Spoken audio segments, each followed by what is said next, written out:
For more now on the vaccine rollout, we're joined by White House Senior Advisor for COVID Response, Andy Slavitt. Mr. Slavitt, good morning to you. Thanks for joining us.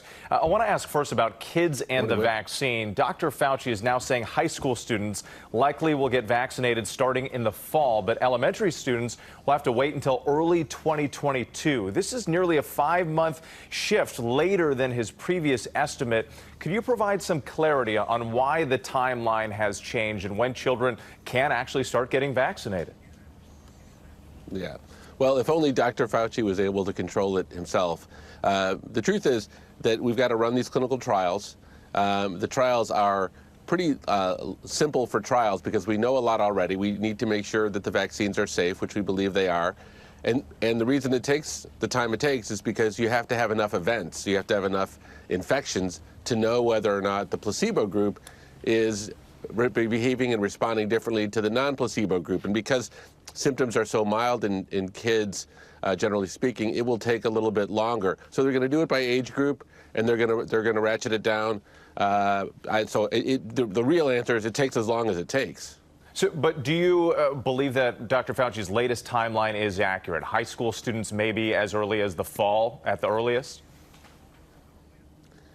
Well, as a general rule of thumb, I believe Dr. Fauci has as good an estimate as anybody. The fact that he's even willing to make an estimate is pretty brave, given that, there's a whole bunch of unknowns. But I think he's trying to give the public the best sense possible. Hopefully by the fall, however, if we all do our jobs right, we will be in a much lighter situation in terms of the spread of COVID-19, and many, many, many, if not all adults will be vaccinated, which will completely change the picture. I do want to ask you about the impact of these devastating storms that have swept across the country. They've delayed vaccine shipments by at least 3 days in some places, a total of 6 million or so doses. How quickly will you be able to make up for lost time and get back on track? Well, first of all, my heart goes out to all the people that are still without water and that have been affected by the storm. It's an awful challenge on top of what people are already dealing with. Yesterday was a very good day. We shipped over 4.5 million doses, so we caught up a lot. 1.85 million doses got into people's arms yesterday, and we have FedEx, UPS working all weekend, and we're shipping on Saturdays. So, I said yesterday that it would be within a week before we caught up. Obviously, I said that hoping we would do a lot better, and I think we will. But what's going to have to happen is that the folks out administering vaccines, I hope they all, and we're asking them to extend their hours. We're asking them to make more appointments because we're going to be shipping, in effect, twice as many doses over the next week as we would have otherwise. Now, just this week, 2 new studies indicated both the Pfizer and Moderna vaccines may not work as well against the South Africa variant. What plans are in place now to start adjusting these vaccines for the new variants that are out there and the ones still to come?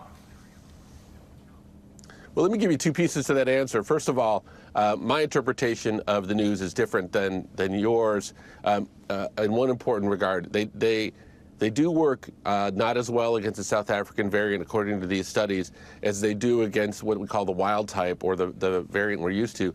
However, really important for the public to understand is that the test shows that they work above the threshold, the effectiveness threshold. So what does that mean, translated in English? What that means is that they give you an immune response, not as much of an immune response, but they give you your antibodies do get triggered. So that's, relatively speaking, very good news. Now, to the second part of your question, we are anticipating that the vaccines, as well as the therapies, may need to be continually updated as and if there are more mutations.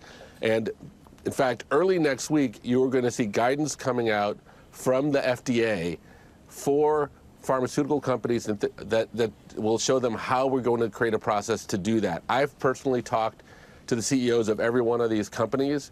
Each of them is already working, or has plans to be working. Many of them already are working in the lab to make sure that they've got a vaccine or a therapy that's updatable.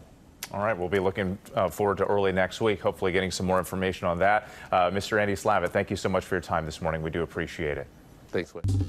Well, hey there, GMA fans. Robin Roberts here. Thanks for checking out our YouTube channel. Lots of great stuff here. So go on, click the subscribe button right over here. to get more of awesome videos and content from GMA every day, anytime. We thank you for watching, and we'll see you in the morning on GMA.